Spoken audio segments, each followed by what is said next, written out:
Nobody is born in this world with a pre-written instruction manual on how to live their best life.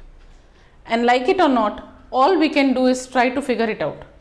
That's what makes us students of the human condition called life. As I reflect on my own experiences and observe people around me, I have learned that life is just a series of chapters, and every chapter is an exploration into the unknown. At this point, I would like you to reflect on two questions. Who do you think you are, and how is it that you are really feeling today? Food for thought, right? Our self-talk matters. Before we dive into the alchemy of mental health, I would like to share with you a story. In 2018, Marilyn, a close friend of mine, was going through a series of health issues with her child.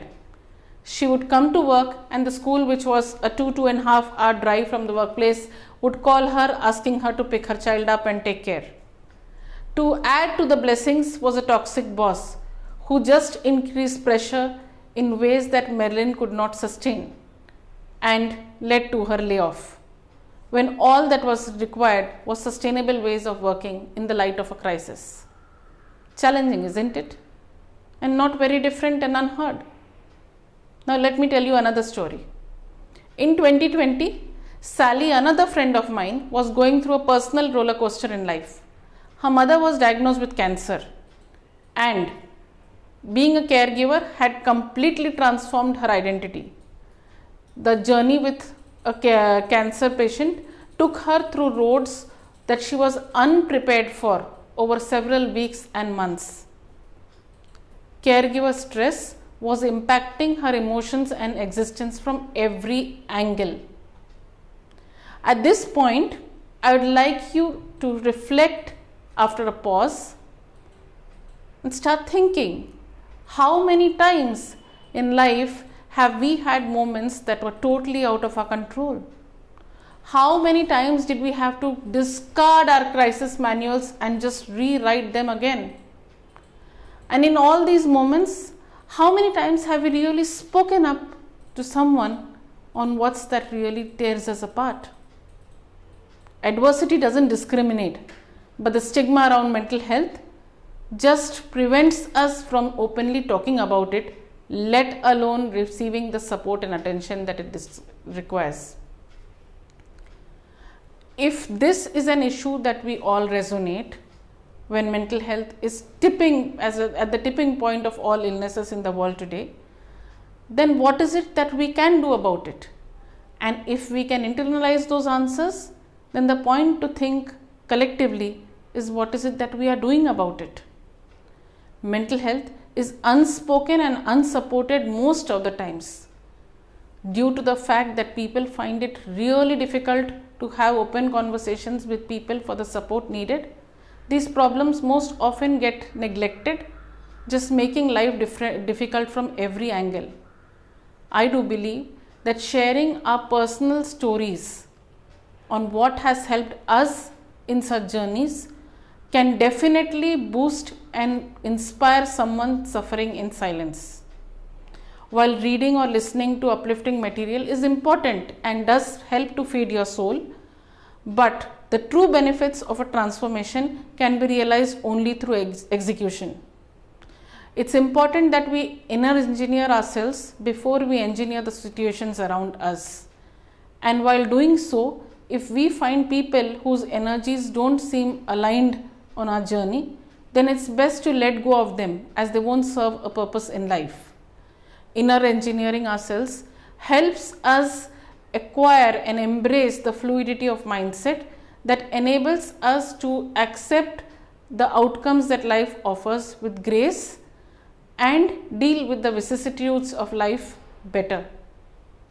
Science has also proven time and again that there is an increased degree of correlation between people who have a strong sense of purpose and belonging and their outlook towards life and the outcomes that they generate to the world around them. In my own personal journey, when my mother was suffering with cancer, there were numerous moments of uncertainty where I felt like sinking.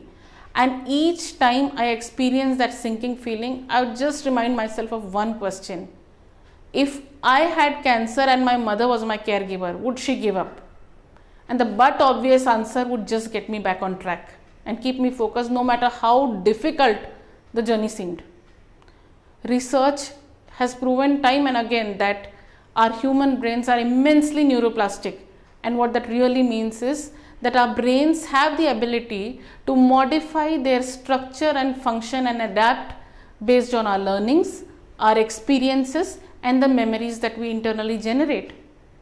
Isn't that fantastic that we could get in the driver's seat of our lives and train ourselves with conscious effort to lead us to solving the problems than getting consumed by it and embarking on downward spirals of depression? You are the CEO of your life. You decide. I was reading this very interesting book by Viktor Frankl, Man's Search for Meaning. And there's this one line that just hit me like a ton of bricks. The author says, you can take away everything from a man in any given circumstances except his ability to choose his attitude in that circumstance.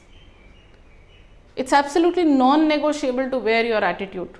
So wear your attitude on your sleeve and do not settle for anything less than what really matters to you personally.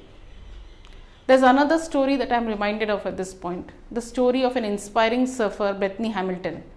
Now, Bethany went surfing one day when she was attacked by a tiger shark.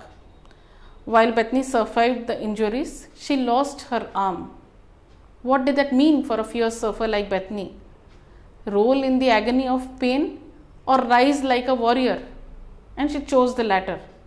Bethany developed a surfing board to enable her surfing with one arm.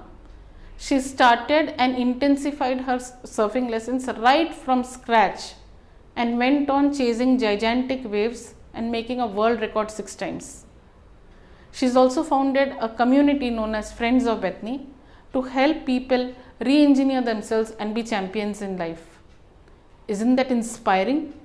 Bethany is just like any one of us, except that she chose to wear her attitude no matter what, despite a significant trauma that could otherwise have drained her in pieces. Indeed, she mastered the art of flow and achieved the butterfly effect of transformation through these little acts that she consciously did. Most often in life, we let our minds get controlled by things that really don't have an impact on our existence. Such things influence us in a negative way. Let me cite an example. Say you're having a breakfast at an uber expensive restaurant and you share a post on Instagram with a snap of you having the breakfast.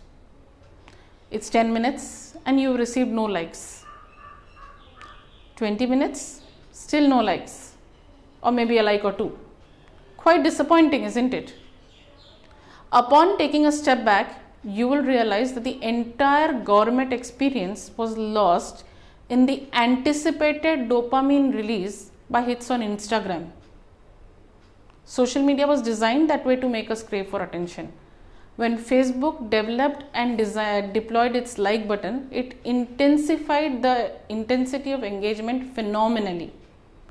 Not that I'm a social media atheist, but I do believe that doing a social media detox periodically, even if it means going cold turkey at times, has helped me personally create the time and space that is needed to look at better things that life offers. If I were to leave you with one message today, it is this. If each of us listening to this conversation can commit ourselves to owning and influencing the mental health of one person around us who's dealing with crisis at this point, and in turn pass this baton on, it would be a ripple to contributing to a better world. Are we ready for that ripple of change? Life is a matter of perspective. Most of the problems in life don't come to us because of the actual problem at hand. They come because of our thoughts, our emotions, our feelings, and everything that we build around it. No matter how you look at it, the problem will not go away because we fear it, and it will not take pity on us because we look at it like a monster. But it will require us to consciously solve problems in a structured manner. As Oprah Winfrey once said, you can't be what you want to be by remaining what you are. And so what I have learned from my own experiences is that an adversity of any form helps us discover who we truly are, and it sculpts the best versions of ourselves by enabling us to meet with our priorities in true way. The point to reflect is, are we thinking enough about it? We as humans were born to win. Let's awaken the alchemist within. Our stories matter way more than we think. Our stories matter because we matter. Thank you for your attention. God bless.